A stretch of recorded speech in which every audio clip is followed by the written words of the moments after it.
El Consejo Potosino de Ciencia y Tecnología y Radio Universidad presentan La Neta de la Ciencia.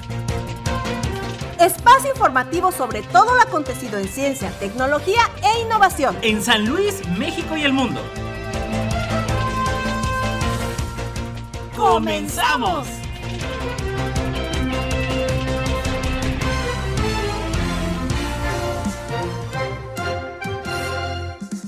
¿Qué tal? ¿Cómo le va? Muy buenos días, bienvenidos a La Neta de la Ciencia. Y bueno, pues a pesar de que ya es 9 de marzo, pues igual sumarnos a este gran llamado que a nivel internacional se realiza el Día Internacional de la Mujer el 8 de marzo. Y bueno, pues más allá, desde La Neta de la Ciencia, más allá de hacer una felicitación, más bien es sumarse a este llamado de la equidad y la igualdad de género que en todo momento y en todo lugar se debe de profesar.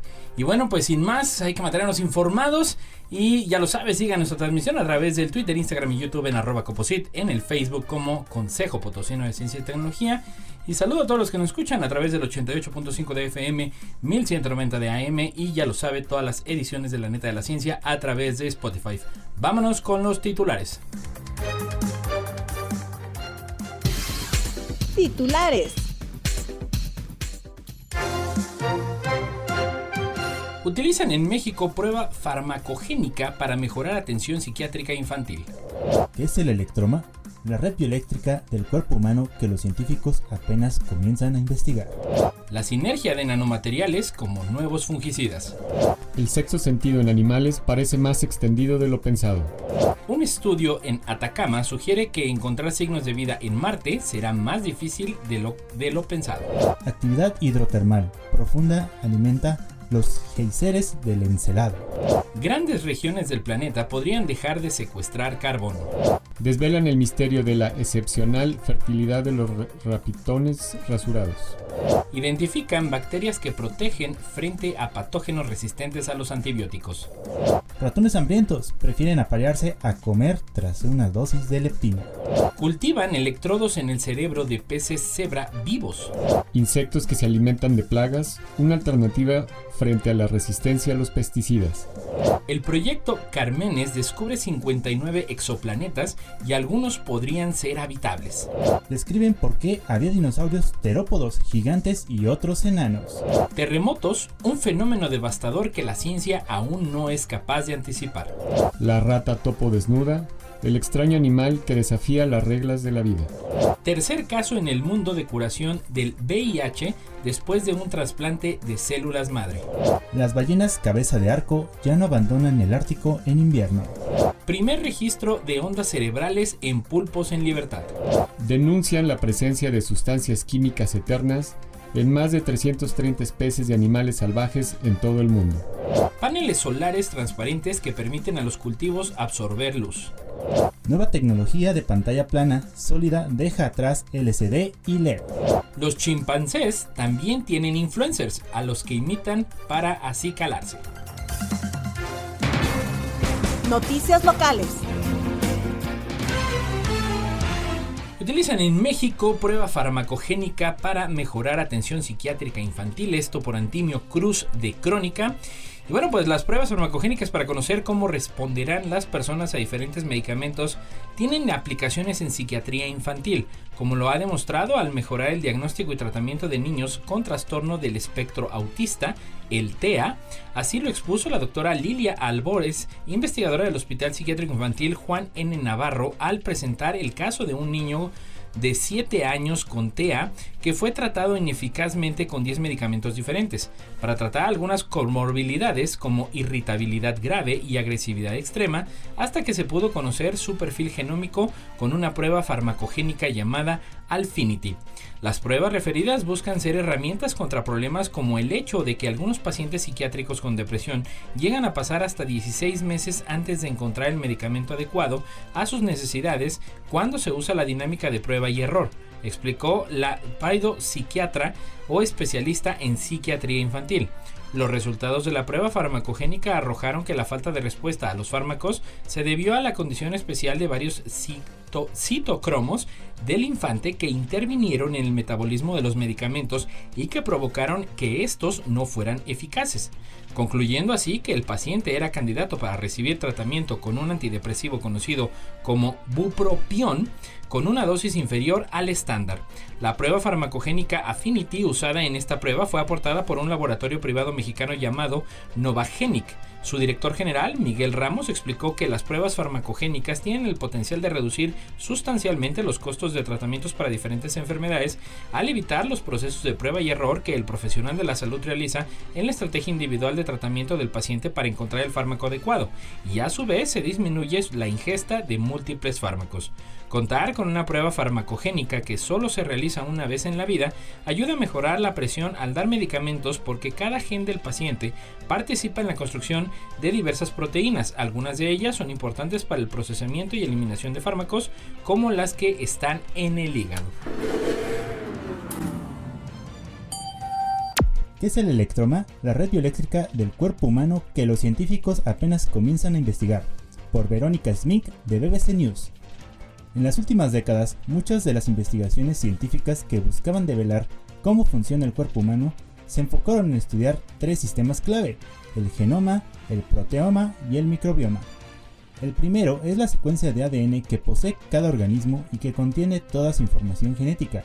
El segundo, el conjunto de proteínas que fabrican los genes, que son los ladrillos esenciales de la vida. Y el tercero es el ecosistema de microorganismos que viven en el cuerpo y son determinantes para la salud. Ahora está empezando a crecer el interés en otro sistema que es fundamental para la vida, no solo humana, sino también de plantas y animales: la red bioeléctrica que hace funcionar a todo organismo, y que algunos científicos han empezado a llamar el electroma. Según Adi A., quien algunos atribuyen a haber acuñado el neologismo electroma, es difícil exagerar cuán total y absolutamente todos tus movimientos, percepciones y pensamientos, y los míos están controlados por la electricidad.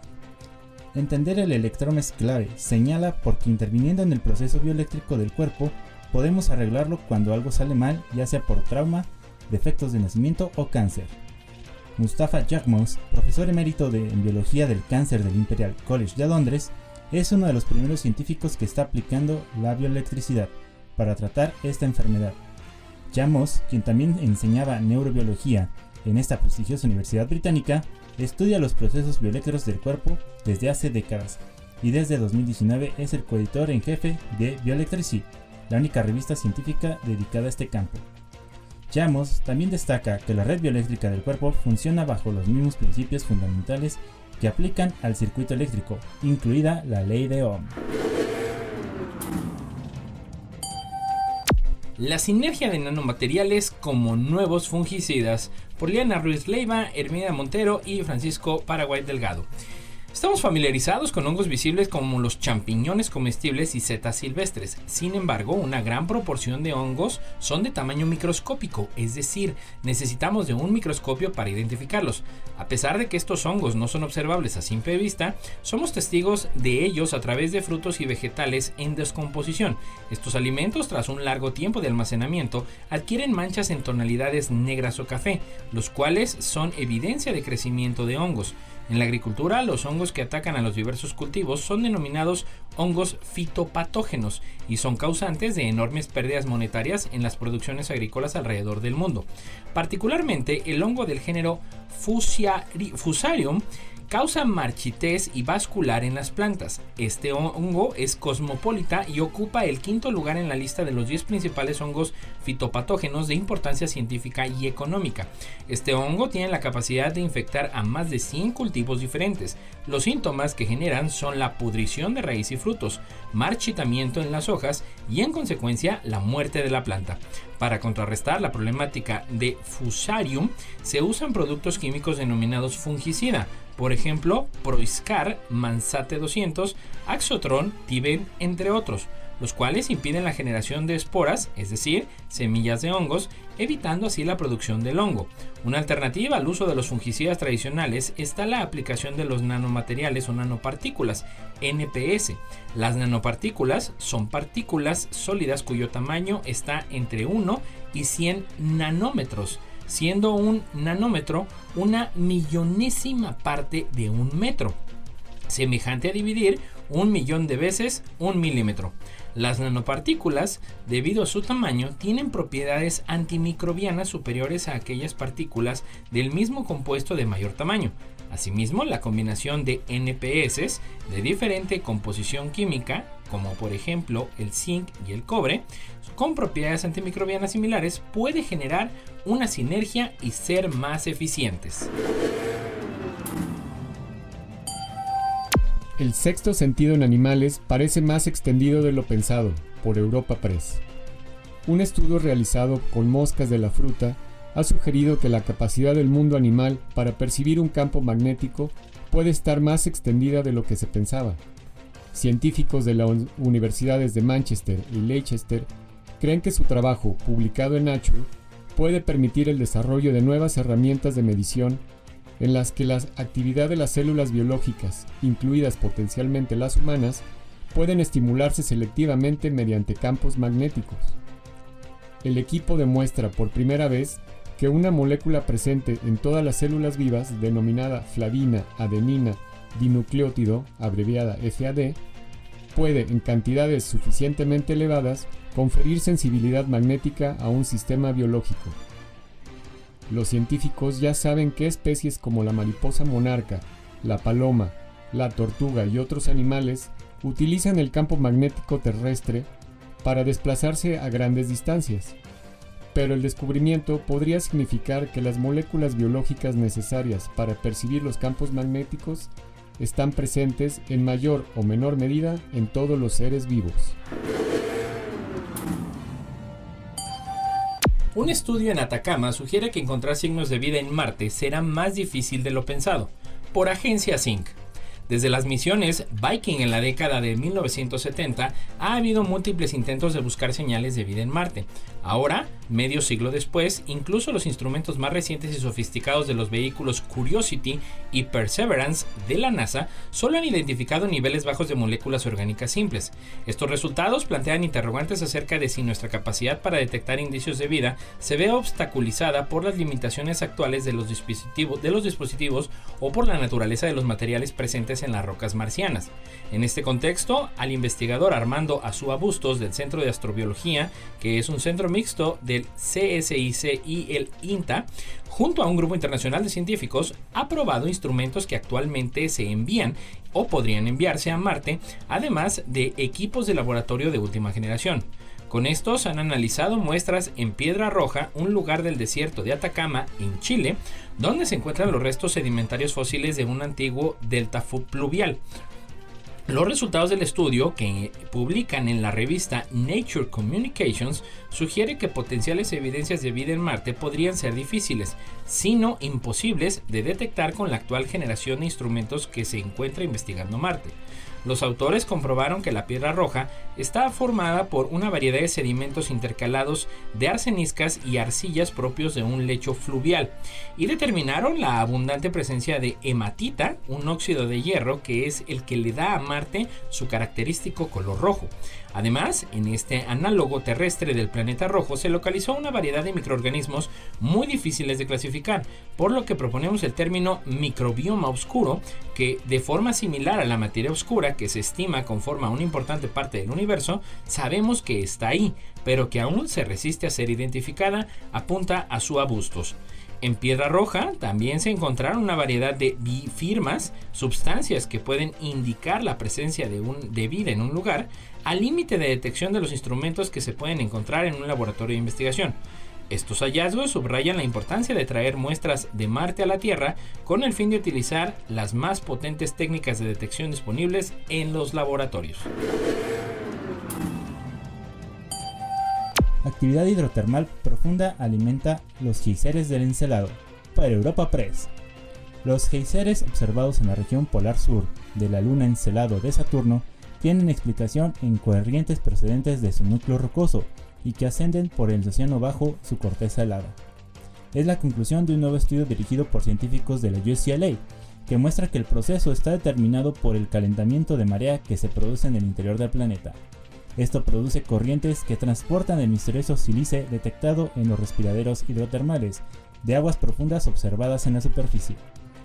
La nave Cassini de la NASA encontró cantidades sustanciales de gas hidrógeno en los penachos que, junto con el sílice, presentan pruebas convincentes de actividad hidrotermal en el fondo oceánico. El modelo teórico ideado por el equipo dirigido por la UCLA refuerza esa hipótesis al demostrar un marco temporal plausible para el proceso y un mecanismo convincente que explicaría por qué los penachos contienen sílice. El nuevo modelo demuestra que la fricción calienta el fondo del océano lo suficiente como para crear una corriente que transporta las partículas de sílice hacia la superficie. El modelo también ayudaría a explicar por qué otros materiales son transportados a la superficie, junto con las partículas de sílice. Grandes regiones del planeta podrían dejar de secuestrar carbono. Por Agencia Zinc. Ya hay signos claros de que el secuestro de carbono está en riesgo de desestabilizarse en grandes regiones del planeta, según un artículo científico que acaba de publicarse en la revista Nature. El estudio, liderado por el Centro de Investigación Ecológica y Aplicaciones Forestales, el CREAFT, y la Universidad de Amberes, en Bélgica, demuestra que en algunas zonas el secuestro de carbono, es decir, la diferencia entre el CO2 que capturan y liberan los ecosistemas a la atmósfera, ha variado de manera notoria en los últimos años, con temporadas de mucha productividad vegetal, es decir, secuestro, y otras con poca. Los autores alertan de que esta variabilidad es una señal de que los ecosistemas podrían estar en riesgo de desestabilizarse y entrar en una espiral que les alejase de la situación actual y los llevara a cambios abruptos. El estudio confirma que las zonas que más riesgo presentan de desestabilizarse tienen menos bosques, más cultivos, son más cálidas y han sufrido mayores aumentos en la variabilidad de sus temperaturas, lo que podría estar relacionado con un aumento de los episodios de tiempo extremo, como oleadas de calor y de frío. En el mapa, estas regiones serían la zona mediterránea, la zona este de África Oriental, las costas occidentales de Norteamérica y Centroamérica, India y Pakistán o el sureste asiático. El estudio pone de manifiesto que las regiones con un potencial más elevado de desestabilizarse en los últimos años han visto comprometida su capacidad de secuestrar carbono. Por el contrario, las zonas que han tendido a ser menos variables, como las Amazonas o regiones del centro y norte de Europa, entre otras, han aumentado su capacidad de secuestrar carbono. En este estudio se ha querido testear esta premisa en todas las regiones del mundo estudiadas y se ha visto que las tasas más elevadas de secuestro de carbono se dan en regiones con biodiversidad intermedia, mientras que en lugares donde la biodiversidad es muy elevada, como los trópicos, esta capacidad de secuestro de carbono es menor. Según apuntan los investigadores, esto puede deberse a que el efecto positivo de la biodiversidad sobre la descomposición y respiración de los ecosistemas tropicales podría compensar el efecto positivo sobre la fotosíntesis, lo que no ocurriría en otros ecosistemas. Desvelan el misterio de la excepcionalidad fertilidad de los raptopines rasurados, por Agencia Zinc.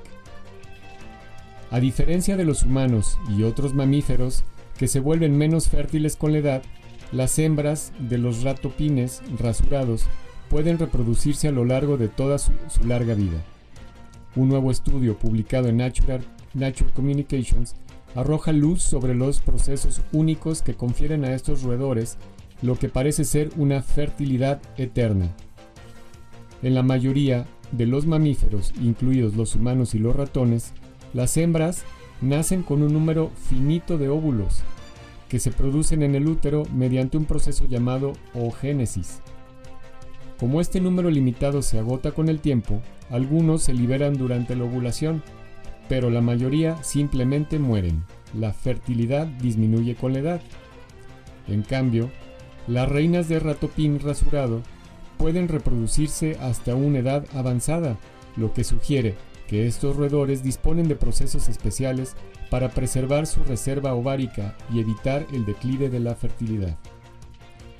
Los investigadores compararon ovarios de hembras de estos roedores y ratones en distintas fases de desarrollo. A pesar de su tamaño similar, Los ratones viven 4 años como máximo y empiezan a mostrar un descenso de la fertilidad a los 9 meses, mientras que las ratas topo desnudas tienen una esperanza de vida de 30 años o más. Descubrieron que las hembras de ratopín tienen un número excepcionalmente alto de óvulos en comparación con los ratones, y las tasas de mortalidad de estas células eran más bajas que en los ratones. Y lo que es más sorprendente, el estudio descubrió que la oogénesis tiene lugar después del nacimiento en estos animales. Las células precursoras de los óvulos se dividían activamente en hembras de ratopín de 3 meses, y estas células precursoras se encontraban en animales de 10 años, lo que sugiere que la oogénesis podría continuar durante toda la vida. Los ratopines rasurados viven en colonias que van desde varias docenas a cientos de individuos. Como las abejas o las hormigas, los miembros de la comunidad se reparten las tareas de defensa, excavación de túneles, cuidado de las crías y recogida de alimentos.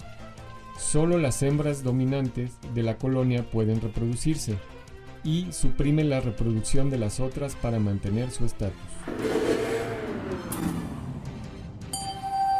Identifican bacterias que protegen frente a patógenos resistentes a los antibióticos, por Agencia Zinc. Investigadores de la Fundación para el Fomento de la Investigación Sanitaria y Biomédica de la Comunitat Valenciana, FISABIO, dependiente de la Consejería de Sanidad, han identificado bacterias de la microbiota intestinal que protege frente a patógenos resistentes a los antibióticos. El estudio realizado por el Grupo de Investigación Microbiota, Infección e Inflamación revela que 5 cepas de diferentes bacterias de la microbiota intestinal agotan los nutrientes necesarios para el crecimiento de patógenos resistentes a los antibióticos, según informa FISABIO. Con esta investigación, liderada por Carles Ubeda y publicada en Nature Communications, se ha descubierto en modelos animales que el consorcio de las cepas bacterianas de los géneros Alistipes, Barnesiella, Ocenella, Osilibacter y Flavonifractor, presentes de manera natural en la microbiota intestinal, agotan nutrientes necesarios para el crecimiento de bacterias del género Enterococcus. Estos patógenos multiresistentes y antibióticos se ven especialmente afectados por la pérdida de un tipo de azúcar denominado fructosa que habitualmente se encuentra en nuestra dieta. Este tipo de patógenos se encuentran entre el tercero y el cuarto más prevalente, que causa infecciones en pacientes hospitalizados en todo el mundo y puede provocar resultados letales debido a la resistencia que tienen la mayoría de antibióticos disponibles actualmente, lo que dificulta su tratamiento. Por ello, figura entre los patógenos multiresistentes de máxima prioridad para los que se deben desarrollar nuevas terapias, según la Organización Mundial de la Salud, la OMS. Para el desarrollo del estudio, el Grupo de Investigación del Área de Genómica y Salud ha aplicado técnicas de secuenciación masiva del ADN, metagenómica y el ARN, transcriptómica bacteriano, así como el análisis de sustancias denominadas metabolitos presentes en el tracto gastrointestinal. Los resultados podrían dar lugar a nuevas estrategias no basadas en antibióticos para prevenir infecciones causadas por organismos multiresistentes. Ratones hambrientos prefieren aparearse a comer tras una dosis de leptina, por Agencia Zinc. Comer o aparearse son 2 actividades prioritarias, pero ¿cuál es la que prima en la situación de necesidad extrema? La respuesta, al menos en los ratones, es que los que están moderadamente hambrientos eligen aparearse. Los investigadores que publican hoy un artículo en la revista Cell Metabolism demuestra que los ratones hambrientos priorizan interactuar como miembros del sexo opuesto a comer y beber, cuando su cerebro se estimula con leptina, una hormona producida por los adipocitos, células de la grasa que es responsable de la sensación de saciedad. Para dilucidar la jerarquía de comportamientos innatos como comer, beber, socializar y aparearse, el equipo de Korokova observó y estimuló neuronas de ratón dentro del hipotálamo lateral, uno de los principales centros de alimentación del cerebro. Se centraron en las neuronas que tienen receptores de leptina y en las que producen neurotensina, 2 hormonas relacionadas con el hambre y la sed. Para su sorpresa, descubrieron que estas neuronas también participaban en la orientación de comportamiento social y ayudaban a los ratones a equilibrar sus necesidades nutricionales y sociales. Los autores utilizaron microscopios diminutos para visualizar la actividad de neuronas cerebrales individuales mientras los ratones exploraban y realizaban diversas acciones en un recinto. Para observar cómo se modificaban las prioridades de los ratones en función de su nivel del hambre, el equipo comparó la conducta de ratones que tenían acceso ilimitado a la comida con el de los ratones hambrientamente agudos y ratones hambrientos crónicos. Los científicos comentan que precisamente esta hambre crónica también puede darse en la naturaleza, donde no hay comida disponible todo el tiempo. Descubrieron que las neuronas receptoras de la leptina se inhibían cuando los ratones comían y se activaban cuando interactuaban con ratones del sexo opuesto, pero no cuando interactuaban con ratones del mismo sexo. Después utilizaron señales luminosas y químicas para estimular selectivamente las neuronas, lo que les permitió observar si esta activación alteraba el comportamiento de los ratones y cómo lo hacía. Cultivan electrodos en el cerebro de peces cebra vivos, por Agencia Zinc. Un equipo científico de las universidades suecas de Linköping, Lund y Gotemburgo ha logrado cultivar electrodos en tejidos vivos utilizando las moléculas del organismo como activadores. Los resultados, publicados en Science, allanan el camino para la fabricación de circuitos electrónicos totalmente integrados en organismos vivos, según los autores. Vincular la electrónica al tejido biológico es importante para comprender funciones biológicas complejas, combatir enfermedades cerebrales y desarrollar futuras interfaces entre el hombre y la máquina. Sin embargo, la bioelectrónica convencional tiene un diseño fijo y estático que resulta difícil, si no imposible, de combinar con señales de sistemas biológicamente vivos, señala un comunicado de la Universidad de Linköping. Para salvar esta brecha entre biología y tecnología, los investigadores desarrollaron un método para crear materiales blandos, sin sustrato y conductores electrónicos en tejidos vivos. Inyectando un gel que contiene enzimas que actúan como moléculas de ensamble, los científicos lograron cultivar electrodos en el tejido de peces cebra y sanguijuelas medicinales. En concreto, en experimentos realizados en la Universidad de Lund, el equipo logró formar electrodos en el cerebro, el corazón y las aletas caudales del pez cebra y alrededor del tejido nervioso de sanguijuelas. Los animales no sufrieron daños por el gel inyectado ni se vieron afectados por la formación de electrodos. Las moléculas endógenas del cuerpo bastan para desencadenar la formación de electrodos y no hay necesidad de modificación genética ni de señales externas como luz o energía eléctrica que han sido necesarias en experimentos anteriores.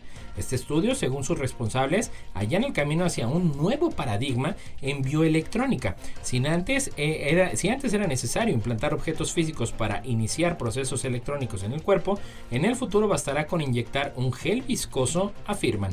Los investigadores demuestran además que el método puede dirigir el material conductor electrónico a subestructuras biológicas específicas y crear así interfaces adecuadas para la estimulación nerviosa. A largo plazo podría ser posible fabricar circuitos electrónicos totalmente integrados en los organismos vivos, aseguran. No importa en qué parte del mundo estés, recuerda sintonizarnos en la web radioytelevisión.uaslp.mx. Insectos que se alimentan de plagas. Una alternativa frente a la resistencia a los pesticidas. Por Agencia Zinc. La huerta del sur de España es reconocida a escala internacional. La producción de frutas y verduras como el tomate, el pepino o el pimiento abastece a mercados de Europa y Estados Unidos. Sin embargo, el trabajo en estas fincas agrícolas es cada vez más asfixiante debido al aumento de las temperaturas. El calor, junto con la humedad, proporcionan un enorme propicio para el desarrollo de plagas. Este problema es aún peor en los invernaderos. El agricultor Manuel Cuadrado, que gestiona una finca de pimientos en El Ejido, en Almería, España, lleva años experimentando estos obstáculos, que en muchas ocasiones no desaparecen con el uso de pesticidas. Por esta razón, decidió hace unos años emplear un método de control biológico que ya llevaba años utilizándose con éxito en invernadores vecinos. Insectos que se comen a las plagas de bichos que merodean entre sus frutos. Esta técnica consiste en el uso de insectos que actúan como depredadores naturales de otros insectos o ácaros que son nocivos para el crecimiento de los cultivos. De esta forma, reducen el riesgo de que proliferen de manera descontrolada y afecten a la productividad de una cosecha. En la actualidad, numerosas empresas venden estos productos compuestos por organismos vivos. Estos se comercializan en diferentes fases de desarrollo del insecto, que son el huevo, la ninfa, larva, pupa o adulto, por diferentes motivos. El primero de ellos depende de su resistencia a factores como el transporte, las temperaturas, etc. Esta técnica forma parte del método llamado manejo integrado de plagas, que se desarrolló en respuesta al creciente uso de plaguicidas y que desembocó en una gran resistencia a las plagas, lo que dificultaba su control. Otro factor importante que contribuyó al desarrollo del MIP fue la evidencia creciente del costo para la salud y el medio ambiente provocado por el uso intensivo de plaguicidas. En definitiva, se trata de considerar cuidadosamente todas las técnicas disponibles para combatir las plagas y evitar al máximo las perjudiciales. Los agricultores apuntan a esta es la única alternativa ante determinadas plagas, dada la resistencia que han provocado años previos los pesticidas. El proyecto Carmenes descubre 59 exoplanetas y algunos podrían ser habitables, por Agencia Sync. El proyecto Carmenes acaba de publicar los datos correspondientes a unas 20.000 observaciones tomadas entre 2016 y 2020 de una muestra de 362 estrellas frías cercanas. En la investigación ha participado el Observatorio de Calar Alto en Almería, donde se han buscado exoplanetas similares a la Tierra, rocosos y templados. Estos astros pueden albergar agua en su superficie si están situados en la llamada zona habitable de su estrella. El equipo ha descubierto 59 de estos cuerpos celestes, incluido una decena potencialmente habitable. El estudio se ha publicado en la revista Astronomy and Astrophysics. Carmenes es el nombre del proyecto científico, pero también del instrumento con el que se realizan las observaciones y del consorcio que se encargó de diseñarlo y construirlo. Más de 200 científicos e ingenieros de 100 instituciones españolas y alemanas dan vida al proyecto, en el que los investigadores del Institut de Estudios Espaciales de Cataluña en el Instituto de Ciencias del Espacio tienen un papel destacado. Este instrumento es un espectrógrafo que opera en el óptico y el infrarrojo cercano, es decir, un aparato que mide tanto la luz visible como la infrarroja de los objetos hacia los que apunta. Se instaló en 2015 en el Observatorio de Calar Alto con el objetivo de encontrar exoplanetas de tipo terrestre en estrellas frías cercanas, las llamadas enanas rojas. La luz recogida de una estrella determinada, es decir, el espectro estelar, puede delatar la presencia de exoplanetas, ya que permite medir los pequeños movimientos de la estrella producidos por la atracción gravitatoria de los planetas que la orbitan. Los espectros de alta resolución que se obtienen con este instrumento sirven para determinar la velocidad de la estrella con una precisión de 1 metro por segundo, lo cual representa un reto tecnológico de primer nivel. Esto permite encontrar planetas pequeños alrededor de estrellas de baja masa, dicen los autores. Este instrumento ha multiplicado el número de exoplanetas que conocemos alrededor de estrellas frías cercanas, doblando los detectados con el método previamente expuesto. Con el espectrógrafo se han observado cerca de la mitad de todas las estrellas pequeñas cercanas y además los espectros obtenidos también proporcionan información muy valiosa sobre las atmósferas de las estrellas de sus planetas, entre otras características. La investigación ha liberado los datos correspondientes a la información obtenida con luz visible. Los expertos aún están mejorando el proceso de los datos obtenidos en el infrarrojo, con lo que, cuando se publiquen, los astrónomos tendrán un segundo gran conjunto de observaciones sobre el que trabajar. Describen por qué había dinosaurios terópodos gigantes y otros enanos, por Analía Iglesias de Agencia Sync.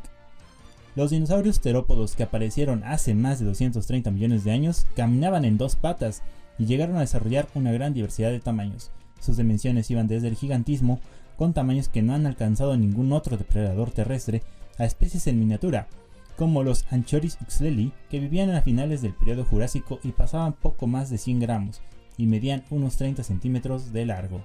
Aunque las aves sean descendientes directas de los Coelurosaurios, un clado de estos animales arcaicos hubo otros que no tuvieron herederos. Se trata de los terópodos no avianos. Ahora, un equipo internacional de investigadores liderado por Michael D.D. Emick del Stony Brook University, en colaboración con instituciones argentinas como el CONICET y la Universidad Nacional de Río Negro, acaba de presentar el primer análisis comparativo filogenético que examina las estrategias de desarrollo que explicarían la evolución del tamaño del cuerpo de esos terópodos no avianos. El trabajo publicado esta semana en la revista Science permite entender la dinámica de la evolución a través de mecanismos heterocrónicos, es decir, de la velocidad y el ritmo a la que se produce el desarrollo de una especie. En este caso han estudiado los diferentes ritmos de crecimiento y su duración en alrededor de medio centenar de especies extintas. Los científicos lograron reconstruir estados ancestrales de tasa de crecimiento y masa corporal en un conjunto de datos taxonómicamente ricos. Gracias a esas mediciones, encontraron una nueva llave para entrar a ese mundo natural desaparecido. De esta forma saben que dentro de un mismo linaje de dinosaurios carnívoros, si bien las estrategias de crecimiento eran diferentes, se daban de forma primitiva y modos más avanzados. Ambos estilos de crecer aparecen distribuidos de manera equitativa en la evolución. Las dos estrategias están presentes en los terópodos no avianos y no hay un desequilibrio entre la aparición de una y otra a lo largo de la evolución, lo que dio lugar a la gran disparidad de tamaños corporales de estos animales. Este hallazgo quizá pueda trasladarse a la evolución de los amniotas en general, según los investigadores. Terremotos, un fenómeno devastador que la ciencia aún no es capaz de anticipar. Por Alejandro Muñoz, de Agencia Zinc. Los terremotos son desastres naturales temibles, a diferencia de otros fenómenos como los huracanes o las erupciones volcánicas. Se producen casi sin avisar, duran apenas un minuto y tienen la capacidad de causar una gran destrucción, como hemos visto en las semanas pasadas en la devastación que han producido en Turquía y Siria. Predecir un terremoto es un reto para la ciencia. A través de diferentes disciplinas de investigación se estudian los seísmos para tratar de anticipar sus efectos y adecuar los elementos urbanos. Sin embargo, el conocimiento que podemos obtener sobre estos peligros durmientes todavía es limitado.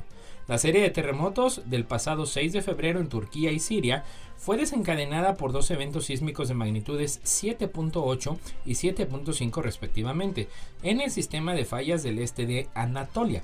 2 semanas después, Turquía ha sido sacudida nuevamente por dos terremotos de magnitudes 6.4 y 5.8 que han provocado el colapso de edificios y el pánico entre los supervivientes de los primeros terremotos. Las fallas son fracturas en la corteza terrestre sometidas a grandes presiones por parte de las placas tectónicas. Cuando el proceso de acumulación de energía por los esfuerzos, que puede durar siglos e incluso miles de años, alcanza un punto crítico, se produce un terremoto, que no es otra cosa que una rotura de la falla y la liberación de energía elástica acumulada que puede durar desde segundos a varios minutos. El sistema de fallas del este de Anatolia se considera de fallas rápidas, donde se registraron grandes terremotos hace al menos 200 años. Por el contrario, las fallas de la península ibérica, como la de Alhama de Murcia, donde se produjo el terremoto de Lorca, acumulan energía a una velocidad baja. Los terremotos son fenómenos que se repiten en el tiempo con una frecuencia. Esto se conoce como ciclo sísmico. La rata topo desnuda, el extraño animal que desafía las reglas de la vida, por D.W. Como la mayoría de los mamíferos, las mujeres nacen con todos los óvulos que van a producir a lo largo de su vida.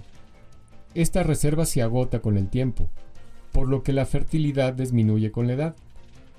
Pero este no es el caso de la rata topo desnuda. Este extraño animal no tiene pelaje, es esencialmente de sangre fría y además un grupo de científicos ha descubierto que tiene una fertilidad prácticamente ilimitada, según explica en un estudio publicado en la revista Nature Communications. Para entender mejor esta capacidad, los investigadores compararon ovarios de ratas topo desnudas y ratones en diferentes etapas de desarrollo.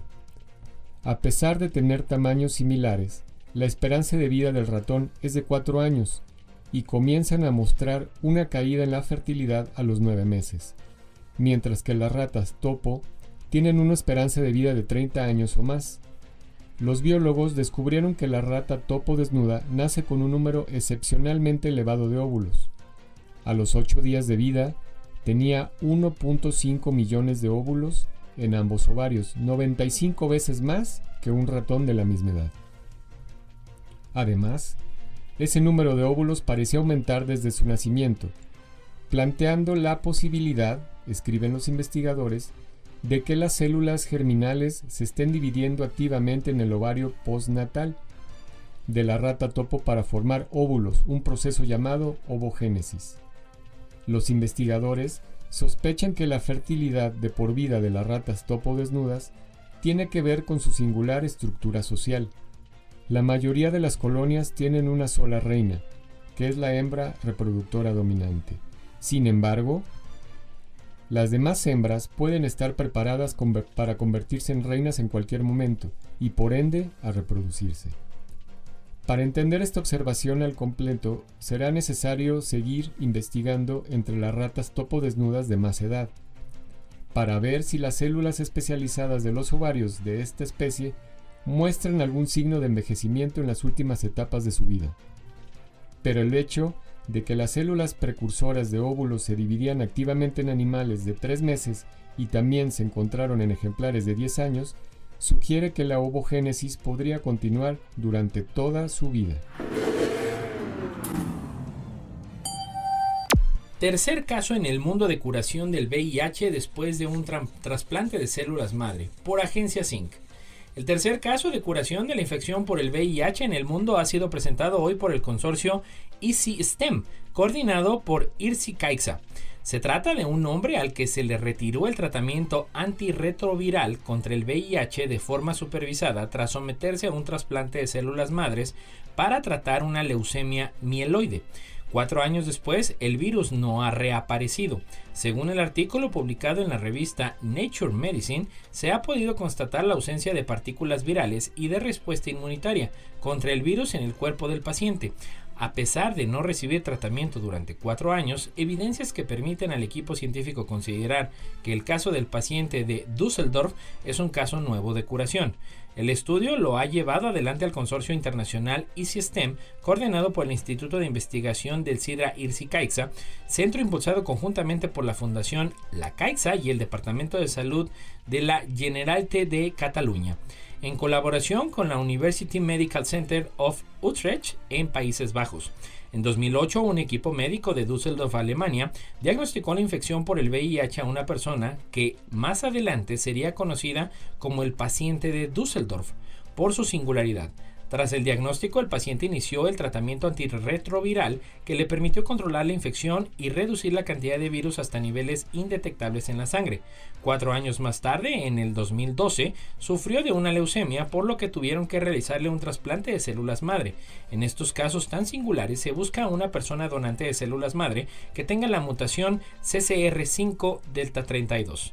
Esta alteración genética hace que no se produzca una de las pruebas de entrada del VIH en las células y por tanto dificulta la infección.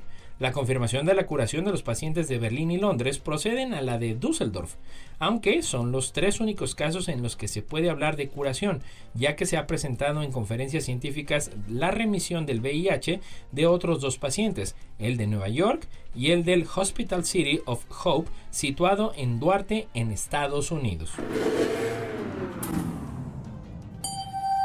Las ballenas cabeza de arco ya no abandonan el Ártico en invierno, por Europa Press.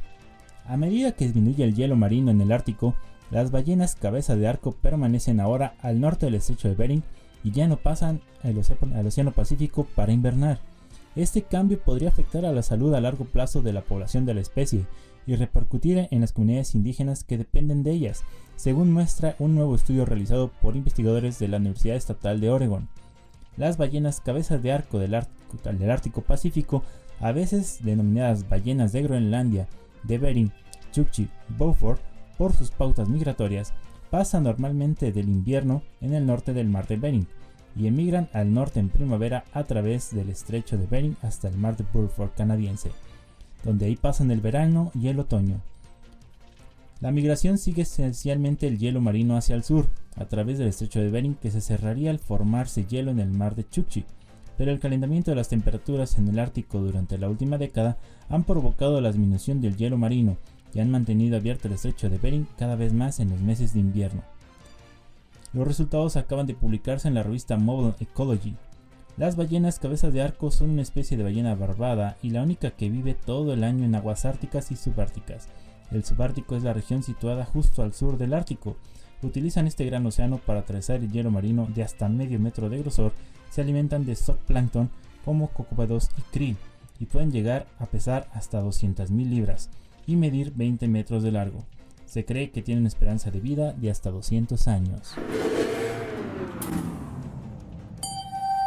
Primer registro de ondas cerebrales en pulpos en libertad, por Europa Press. Por primera vez se ha conseguido registrar la actividad cerebral de pulpos que se mueven libremente gracias al implante de electrodos y un registrador de datos directamente en las criaturas. El estudio, publicado en la revista Current Biology, es un paso decisivo para averiguar cómo controlan su comportamiento los cerebros de los pulpos y podrían dar pistas sobre los principios comunes necesarios para la inteligencia y la cognición. Para medir las ondas cerebrales de los pulpos ha resultado ser todo un reto técnico.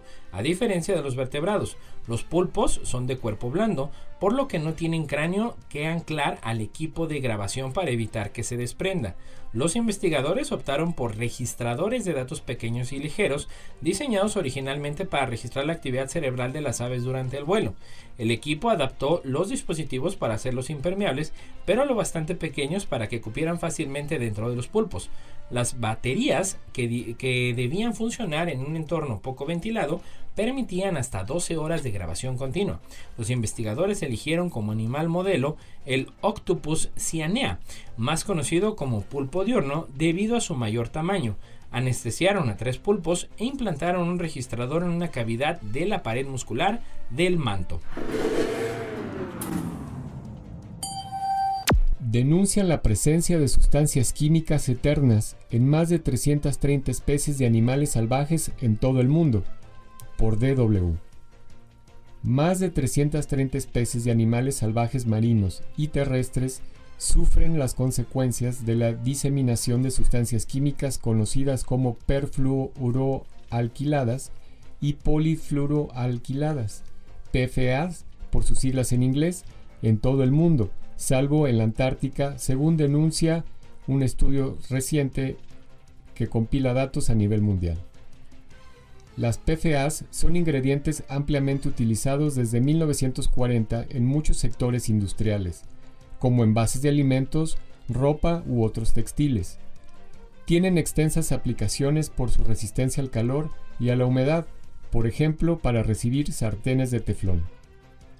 Actualmente, se sabe que las PFAS son prácticamente indestructibles en el medio ambiente, por lo que han recibido el apodo de las sustancias químicas eternas. Más de 125 estudios realizados en los últimos 5 años han detectado la presencia de estas partículas en aves, peces, osos polares, monos, delfines, tigres y otras especies en todo el mundo, algunas de ellas amenazadas o en peligro de extinción. A nivel europeo, otro colectivo de periodistas especializados, llamado Proyecto Polución Eterna, también ha informado de hasta 17.000 sitios contaminados por PFAS, según se detalla en un estudio divulgado este jueves. Según este grupo, Europa está mucho más contaminado por las PFAS de lo que se creía hasta ahora. Costará decenas de miles de millones de euros deshacerse completamente de estas sustancias. Un mapeo de este grupo muestra 20 productores de PFAS en Europa y 232 sitios industriales, donde se utilizan estos químicos para fabricar plásticos, pesticidas y textiles resistentes al agua.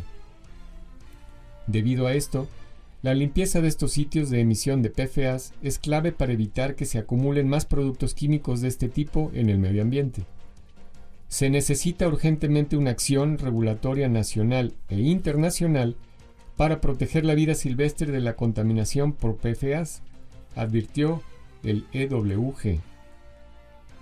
En más de 2.100 lugares críticos, la concentración de PFAS detecta que superan los 100 nanogramos por litro de agua, lo que representa un peligro para la salud humana, ya que pueden provocar cáncer, infertilidad y respuestas inmunes reproducidas, entre otros daños.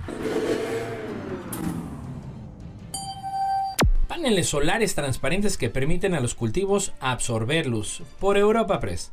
El Consejo Superior de Investigaciones Científicas, el CSIC, participa en un proyecto para compatibilizar la instalación de campos fotovoltaicos y la producción agrícola gracias al desarrollo de módulos orgánicos semitransparentes.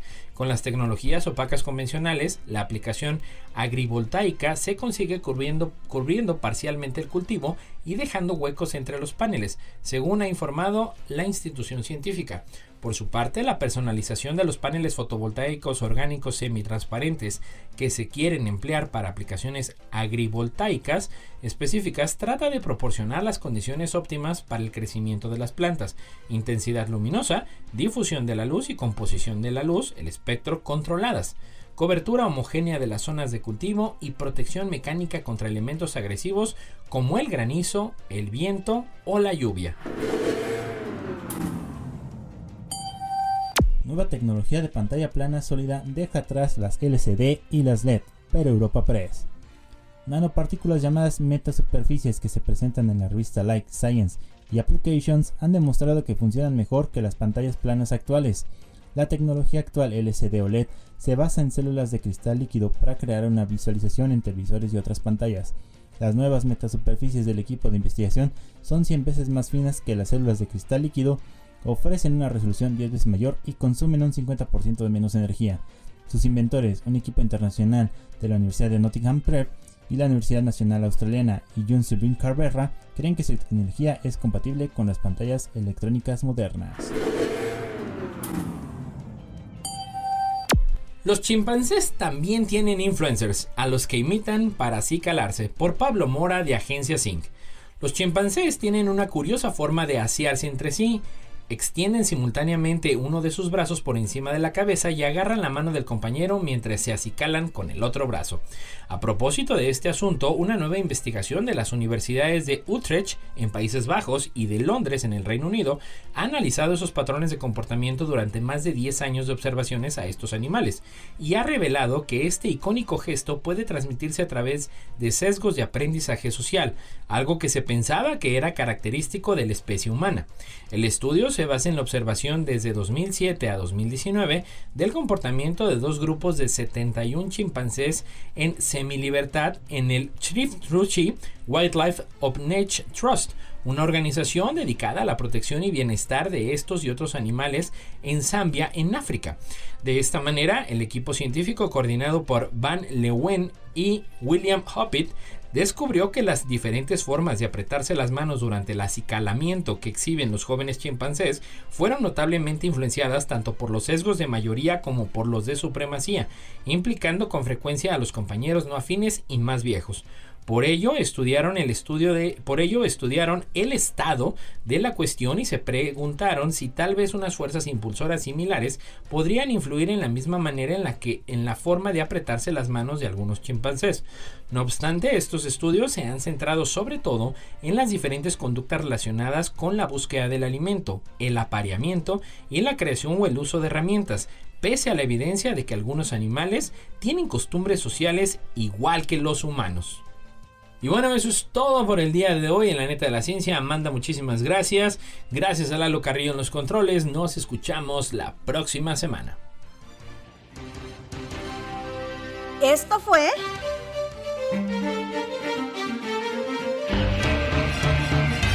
La Neta de la Ciencia.